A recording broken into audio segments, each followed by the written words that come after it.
Hola, bienvenidos, bienvenidas a un episodio más de Destino México, Migraciones y Movilidades, un espacio para platicar y conversar sobre México como país de destino.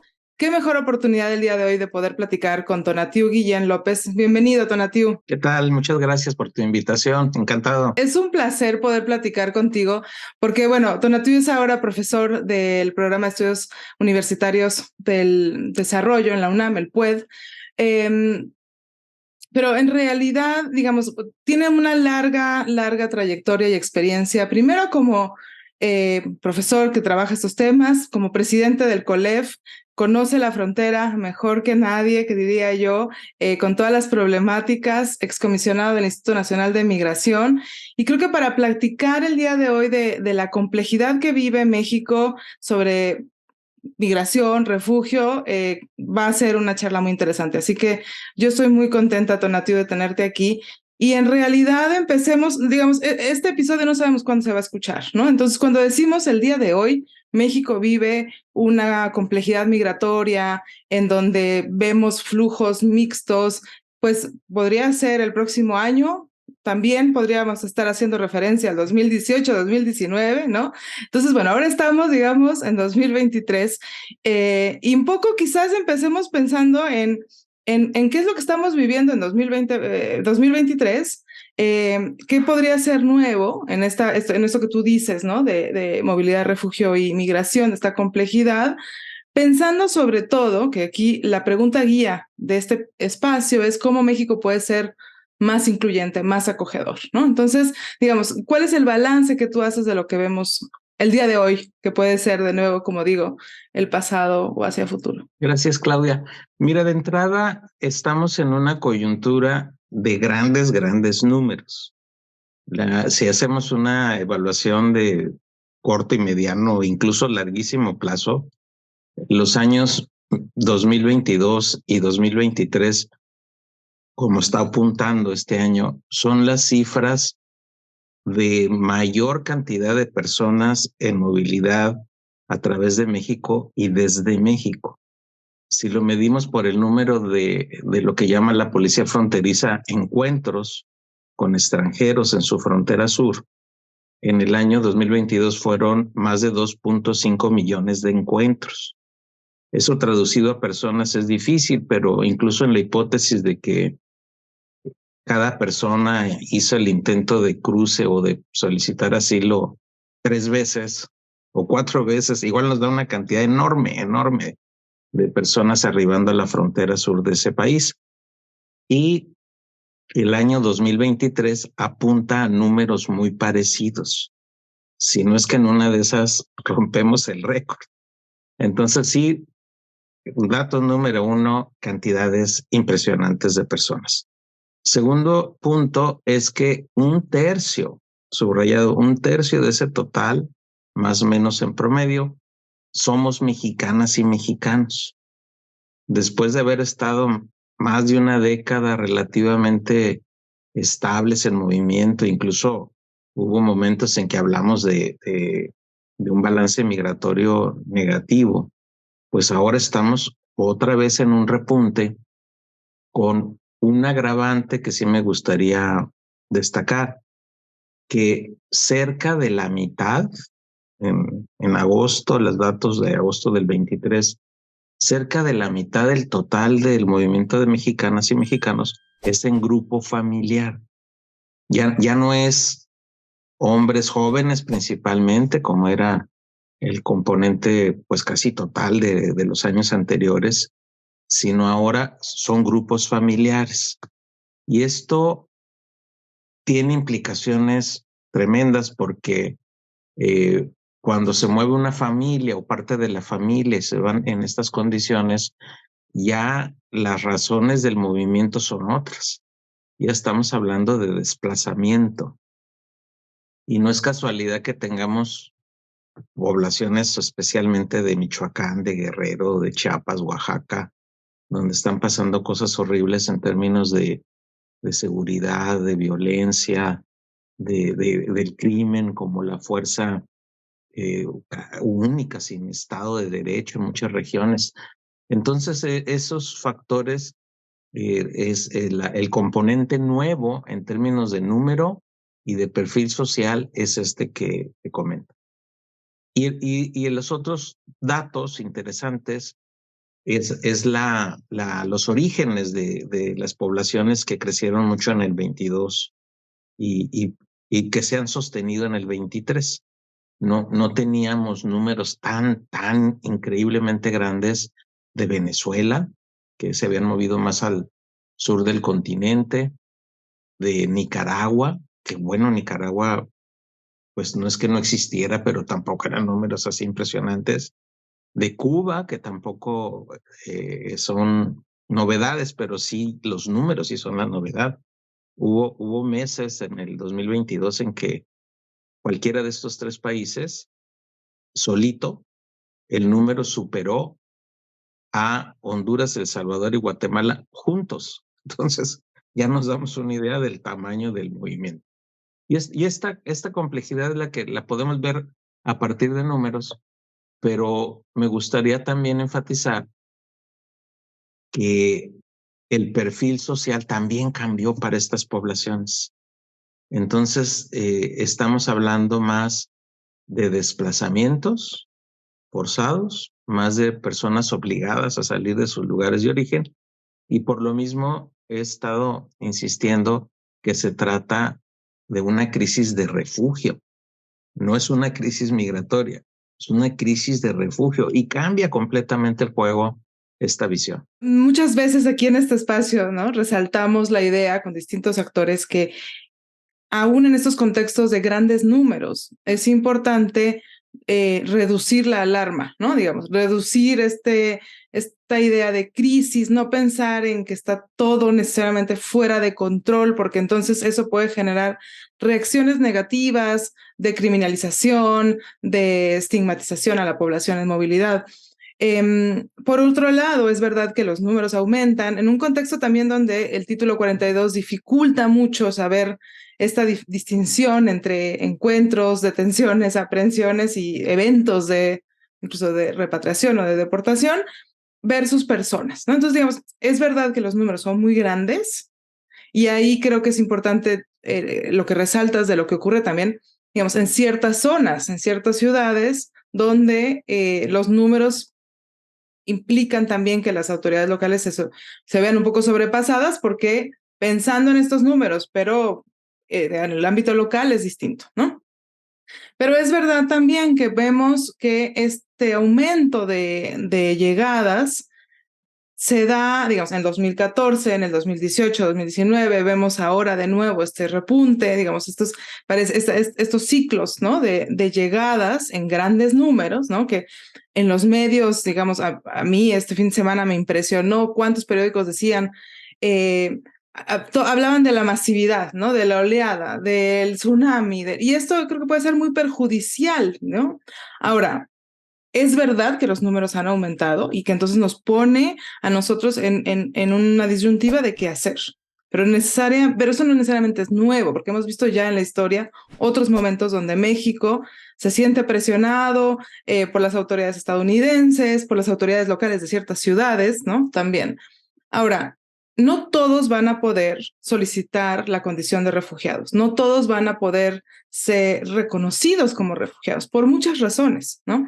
Es verdad que, como tú dices, se han visto forzados a salir, entonces en ese sentido sí son personas desplazadas internamente, que vemos en el caso de México con un aumento de violencia en Chiapas, por ejemplo, no solamente en Michoacán, Guanajuato, que veíamos ya desde hace muchos años desplazados llegando, por ejemplo, a Ciudad Juárez. Vemos un aumento de desplazados forzados, migrantes internos que salen de Venezuela o de Haití hace muchos años, una gran diversidad de orígenes, pero es un hecho de que no todos van a poder ser reconocidos por la Comar y que no todos van a poder siquiera llegar a solicitar asilo en Estados Unidos.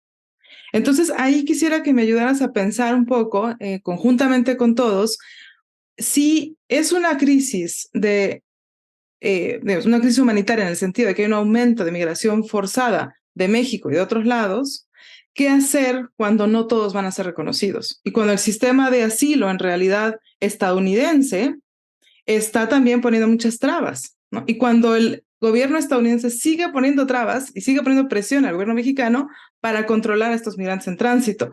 En un periódico había una nota que decía, migrantes en tránsito no pueden llegar a pedir asilo en Estados Unidos porque se ven atrapados. Bueno, son refugiados, son migrantes en tránsito, son personas en movilidad, pero ¿cómo tendríamos que responder? Y ahí creo que tengo una pregunta incluso de qué tendría que hacer la Comar, qué tendría que hacer el Instituto Nacional de Migración, porque no todos van a poder acceder a esta condición. Vamos a separar las partes de lo que estás planteando, que es súper importante e interesante.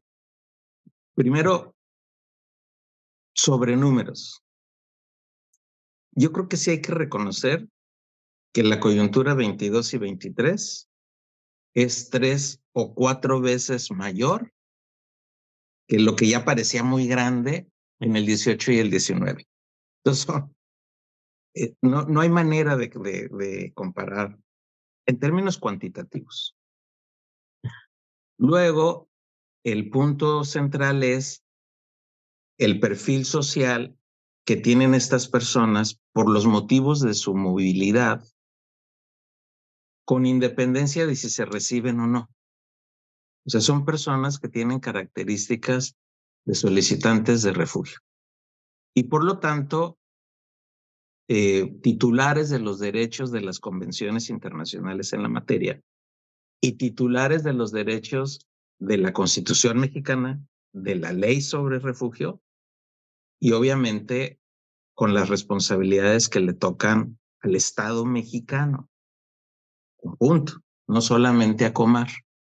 Entonces, eso sí me gustaría aclararlo, porque con independencia de si son recibidos o no, sí hay esa condición de refugio. Y sí hay una crisis humanitaria gravísima. Solo hay que asomarse a lo que sucede en Tapachula o en la línea fronteriza en Juárez El Paso o Juana San Isidro. Son situaciones tremendas de necesidades de lo más básico. Más allá del perfil de refugio migrante, sí o no, reconocido o no, hay una crisis de asistencia humanitaria muy, muy grave. Y luego, los problemas que se están generando ahora, por ejemplo, lo de la movilidad a través de trenes o la saturación en puntos fronterizos en la frontera sur o en el norte, obedecen menos a los números y obedecen más a las políticas de restricción y de freno. O sea, las personas no se suben a un tren en las condiciones tan riesgosas y graves en que lo hacen si tuvieran la oportunidad de no ser hostigados y de moverse en procedimientos formales. Ahora no lo hacen porque tenemos en México, por lo pronto, a un Instituto Nacional de Migración militarizado, a una Guardia Nacional que le dieron facultades de control migratorio, en buena parte derivado de los acuerdos con Estados Unidos, en el gobierno de Trump, y ahora con Biden también ha continuado este alineamiento de la política migratoria mexicana, y por lo mismo las situaciones se vuelven más graves por estas políticas de contención, de freno, de hostigamiento. Hace unas semanas y últimamente también en Tapachula había cientos de personas fuera de las oficinas de Comar, cocinándose al sol, familias, niños. No fuimos capaces de ofrecerles agua. No fuimos capaces de ponerles un techo de hule para por lo menos hacer algo de sombra. Y hay personas, también ejemplo de Tapachula, que tienen ya una cita con la autoridad migratoria de Estados Unidos y que ni modo van a tener que transitar por México. Bueno, ¿qué hace el Instituto Nacional de Migración? ¿Emitir un lineamiento para que estas personas no tengan problema? Pues no, al contrario, los frenamos y los atoramos en Tapachula, haciendo lo imposible para que se muevan en los transportes regulares. Entonces, coincido que no es un problema de cantidades en el fondo, es un problema de las políticas de contención y de restricción. Ahora, efectivamente, tienes toda la razón. No todo el mundo va a encontrar oportunidad ni siquiera de presentar su solicitud de refugio. Y en México menos, porque tenemos una Comar que este gobierno la ha mantenido en un tamaño administrativo ridículo, literal, ridículo. La ACNUR que apoya a Comar le da 2 veces más presupuesto que el que le da el gobierno federal. En esas condiciones no hay interés de este gobierno y del Estado mexicano de la atención mínima a la población refugiada. Ese es el dato.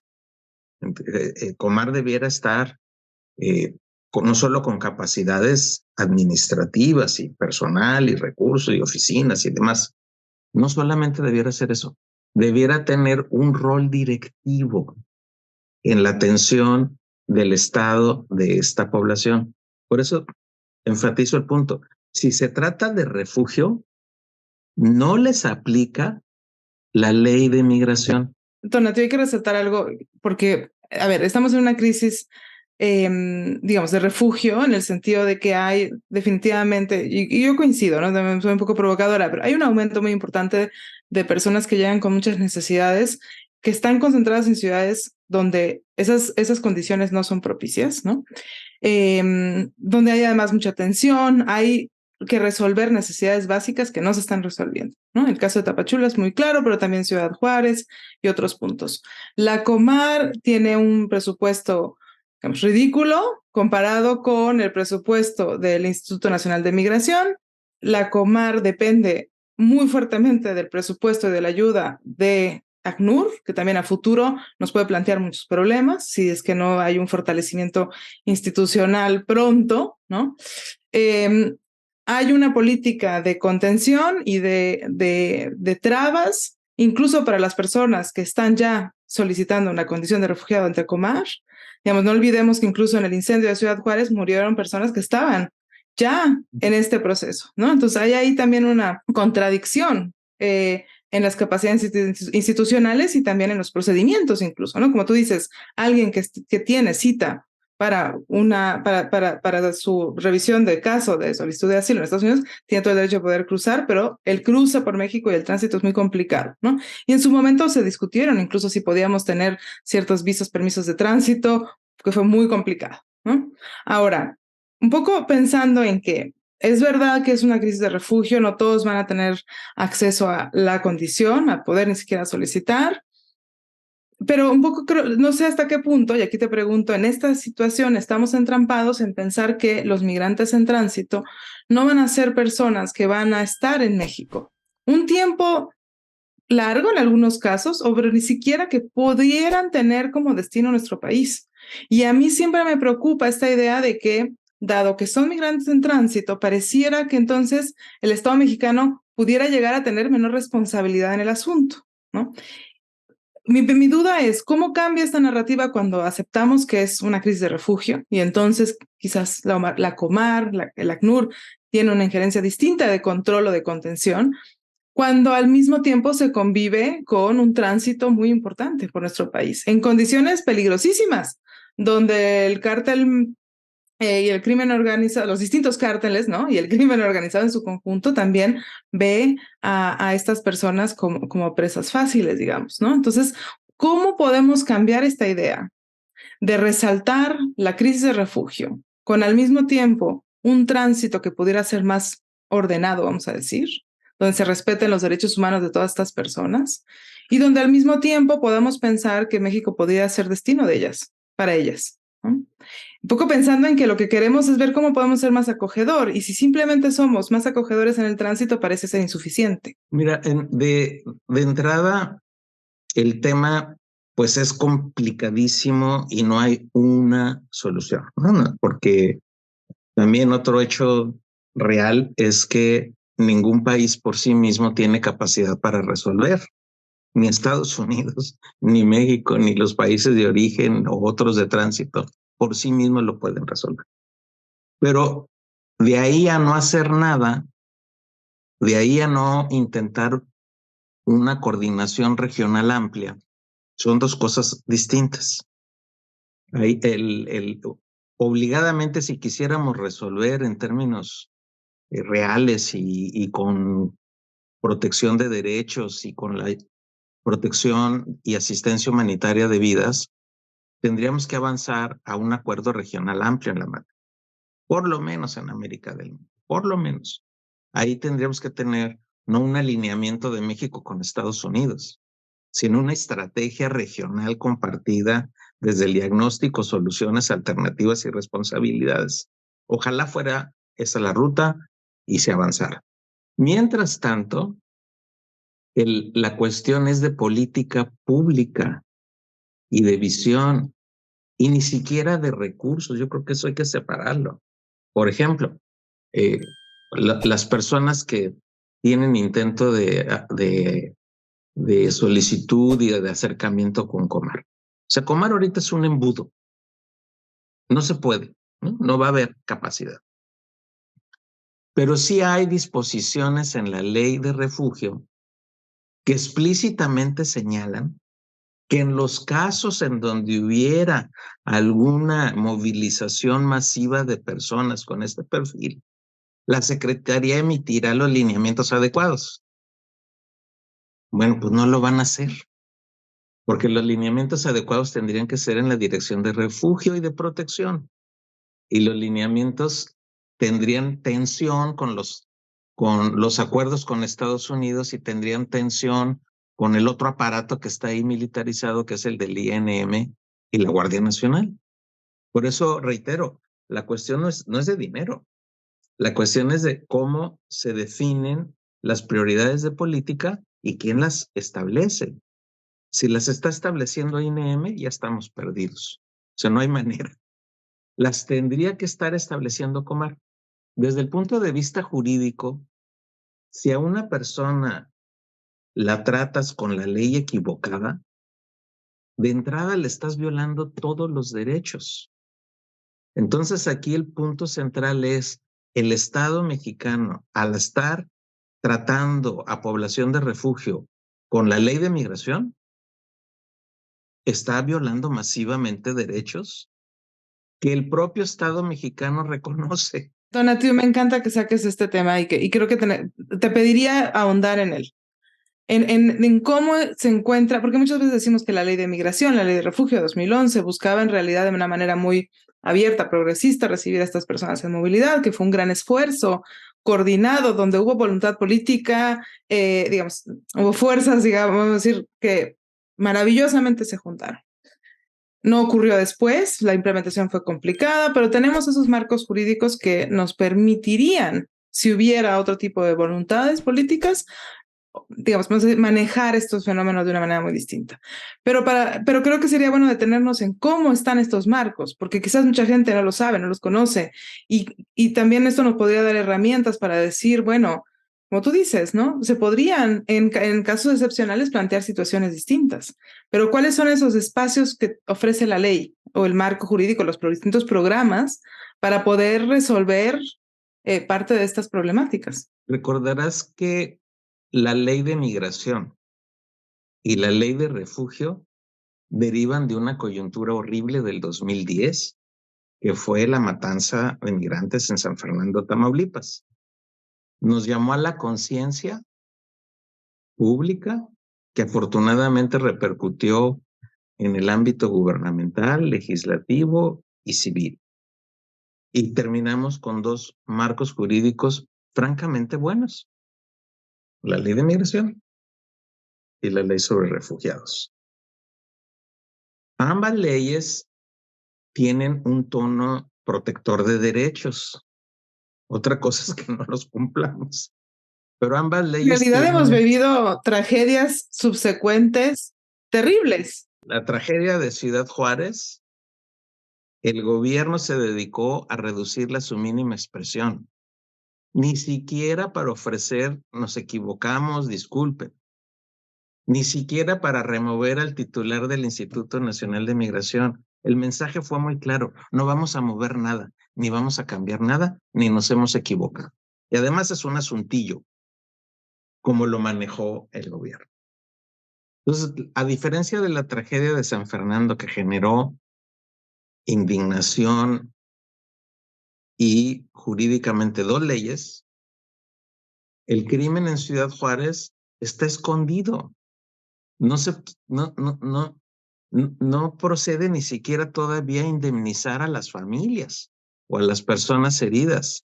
Entonces son 2 tonos de Estado y 2 tonos de gobierno, con un marco jurídico que nominalmente haría mucho más viable un giro de política migratoria y de refugio con un tono como dice la ley. Ni siquiera es que estar inventando nada, como dice la ley.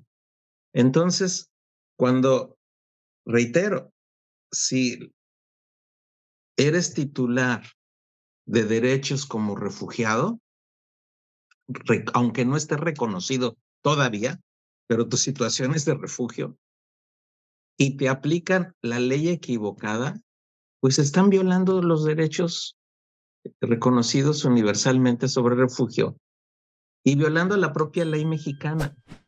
Por eso el punto central no es dinero, el punto central no son números, aunque fueran 10 personas o fueran 200,000 o 300,000. El punto central es cómo el Estado reconoce la situación y aplica las políticas coherentes con el marco jurídico que tiene el Estado. No hay que darle muchas vueltas. Entonces, si estamos en este escenario de que Comar está chiquito y pobrecitos van a seguir chiquitos, pues mal. No es un asunto tampoco de tamaño. Es un asunto en donde se usan los instrumentos que tiene Comar y los instrumentos que tiene la Secretaría de Gobernación y pueden convenir con otras entidades del gobierno federal, pueden convenir con estados, pueden convenir con organismos de la sociedad civil. Podemos tener una estrategia humanitaria mínima. Tenemos gente en la calle, en la Ciudad de México, en condiciones de vergüenza, y no abrimos la boca la sociedad civil y las instituciones para señalar que estamos violando todos los marcos del Estado, no unos, todos los que tienen que ver desde la Constitución hasta la ley de refugio, todo tirado a la basura. Y en realidad podríamos pensar incluso que el Instituto Nacional de Migración, digamos, debería pasar por una reforma muy profunda también en donde se entienda la migración de una manera más amplia, ¿no? Digamos, el hecho de que estén saturadas las oficinas de Comar en parte también se debe a que no hay otras opciones legales para poder obtener permisos de residencia y de trabajo en condiciones más amplias en México, ¿no? Digamos, las vías legales para llegar también son limitadas. No está el INAMI enfocado en qué pasa después de la llegada de la migración, como en otros institutos o centros o, digamos, secretarías de migración en otros países donde se enfocan en, digamos, la selección, vamos a decir, los procesos burocráticos de admisión, de llegada, pero que también tienen áreas especializadas en facilitar la integración, en facilitar otros procesos. Estamos en realidad también reduciendo al Instituto Nacional de Migración a una policía migratoria con mayor fuerza en la frontera, pero que también se empieza a expandir, ¿no? Y que está en realidad en una militarización constante, ¿no? Digamos, en realidad también creo que podemos pensar en que tampoco hay una voluntad política para crear un Instituto Nacional de Migración más que refleje la complejidad de lo que estamos viendo en términos migratorios. Entonces, pareciera que cuando se habla de migración estamos únicamente pensando en cierto tipo de migrantes, ¿no? Cuando en realidad es mucho más grande, ¿no? Tú decías, hay una diversidad de orígenes, ¿no? También eso implica que hay una diversidad de personas que llegan que no hablan español y que hablan otras lenguas. No se está hablando de cómo facilitar la traducción en los procesos burocráticos, por ejemplo. No se está hablando de un montón de cosas que reflejen esta diversidad, ¿no? Y ahí me gustaría tratar de empezar a cerrar, Tonatiu, pensando un poco a futuro. Digamos, a mí me encantaría tener un INAMI distinto, una Comar distinta, que trabaje de manera coordinada con las distintas instituciones, pero un poco pensando en esto, centrándonos ya no tanto en la ley, porque la ley ahí está, no se aplica, tampoco quizás en programas de coyuntura que solamente vean y que atiendan a la población, como tú decías, que se encuentra ahora viviendo una crisis humanitaria porque tiene necesidades básicas. Pensemos que eso se supera. En el largo plazo, ¿cómo podríamos tratar de pensar en este fortalecimiento institucional que te diría yo, quizás hasta que no se logre eso, no va a poder México buscar un acuerdo regional porque no se encuentra fuerte internamente? Entonces, digamos, pensando en que vamos a empezar por casa y después tratar, no sé si sea necesario o sea muy iluso, después tratar de llegar a este acuerdo regional más fuertes. En este largo plazo, que tendría que ser muy corto, porque queremos soluciones pronto, porque hay miles y millones de personas que se encuentran viviendo día a día esta situación, digamos, ¿cómo podríamos pensar en fortalecer esas instituciones? Pensando de nuevo en el eje de este espacio, que es que México se vuelva una situación más acogedora, más incluyente, que respete los derechos humanos de las personas en movilidad ampliamente, ¿no? Sean refugiadas, migrantes económicos, migrantes que buscan reunificarse con sus familias en busca de protección internamente o en otros países. De entrada, el panorama que presentas es el correcto. O sea, hay que avanzar a otra generación. Y te diría, esa era la hipótesis del año 18. Estábamos en esa ruta. Y vienen unas nuevas elecciones y no ha habido mucho cambio. Bueno, entonces es la hipótesis del 24. Vamos a ver que se pueda recuperar un rumbo como el que estás planteando, que reitero es el correcto. En la emergencia hay 10 instrumentos posibles. No es un problema jurídico, ¿eh? O sea, sí hay las herramientas para proteger, sí hay las herramientas para incluir, sí hay incluso la economía que puede incluir, como ocurre especialmente en las ciudades fronterizas del norte, sí ocurre. Hay experiencias también muy valiosas de ACNUR, que tiene programas de inclusión súper interesantes de los cuales hay que aprender. Nos falta voluntad para hacerlo. Me refiero a la emergencia, a la situación de coyuntura. Ahora, ¿cuál es el ideal? Efectivamente, hay que pasar a la generación 2. Nos gusta decirnos que somos generosos y amables y hospitalarios, pero la verdad de las cosas es que los datos dicen otra cosa. Tenemos ¿cuántos extranjeros residiendo en México? Ni el 1%. De esos extranjeros, ¿cuántos han avanzado hacia la nacionalidad y se han naturalizado? Pues el 10% del 1%. O sea, realmente nuestras estrategias de inclusión son muy limitadas y débiles. Entonces sí hay que avanzar hacia otra generación. Déjame ponértelo en términos todavía más positivos. La población en movimiento es fantástica en muchos sentidos. Por su calificación, yo estaría ya viendo cuáles serían los protocolos para invitar a las personas de mayor calificación, de mayor adecuación a las necesidades económicas de las regiones del país, a que se queden en México, evitando todo este crucis tremendo y que efectivamente su visión es Estados Unidos.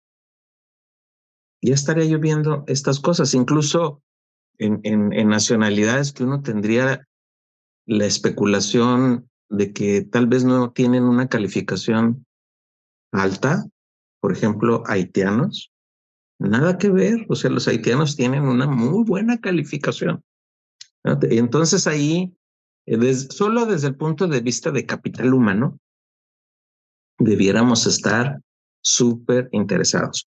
Más allá de nuestras obligaciones de protección, reitero, obligaciones. Ese punto se debe combinar la emergencia, el marco jurídico que tiene México, que tiene 10 instrumentos posibles de utilizar de protección, y de inclusión por lo menos temporal. Y en el mediano y largo plazo, sí estar muy atentos a invitar a capital humano calificado que necesita el país y ubicarlo incluso en función de regiones en el nivel de invitación y en el nivel de estímulos y en el nivel de políticas que dialoguen con un potencial que está en movimiento. Hay que también verlo en las grandes lecciones de los países en desarrollo. No es que estén desarrollados por la migración, pero no estarían desarrollados sin la migración. Entonces, tendríamos que aprender y combinar estos escenarios, no ver la cantidad de personas en movimiento ahora como una crisis o un problema, darle la vuelta. Tenemos obligaciones de protección, pero también ahí hay una gran oportunidad de ganar, ganar, ¿no? La migración también genera mercado, genera economía, genera otras alternativas que no tendríamos sin ella. Entonces, todas estas visiones sí deben estar contempladas en una Comar 3.0 y en un INM 4.0, que conecten con desarrollo y que nos desconecten de estos prejuicios racistas y xenófobos que importamos y que los metimos a nuestro aparato institucional de control de flujos. El INM sería, en este otro escenario, una institución de desarrollo. Ahí creo que es importante resaltar, ¿no? Y con eso vamos a tener que cerrar, que cuando tú hablas de migración y desarrollo te refieres a desarrollo en México a partir de potenciar las oportunidades que nos da la migración. Y no en esta idea de migración y desarrollo, como discutíamos antes, incluso en la academia, ¿no?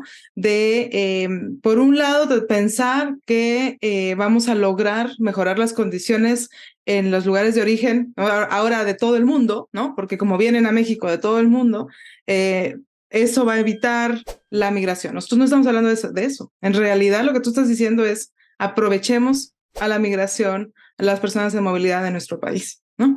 Y eso creo que es súper importante porque nos cambia y nos lleva a lo que es clave en este espacio, que es México como destino. México como destino, repensemos la relación de desarrollo y migración cuando México es el destino. Y creo que esa es la idea central, en realidad, ¿no? Pensemos que no vamos a lograr reducir la migración porque en realidad están llegando de manera forzada estas personas de todas partes y que entonces nos vuelca a nosotros mismos y que se puede pensar de una manera distinta. Tenemos una crisis de refugio en cantidades sin precedente, incluido México. O sea, a México le duele lo mismo que a otros países en este perfil de refugio. Tenemos también nuestra crisis y es muy grande. Segundo, hay ahora todos los instrumentos suficientes jurídicos para aplicar los principios de protección y efectivamente proveer asistencia humanitaria a las personas. No es un asunto de recursos, es un asunto de política pública y de voluntad política.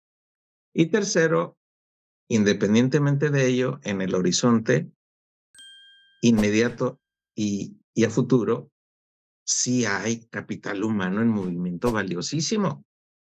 O sea, México debiera estar también entendiendo y aprendiendo e invitando a la inclusión en México desde esa perspectiva de desarrollo.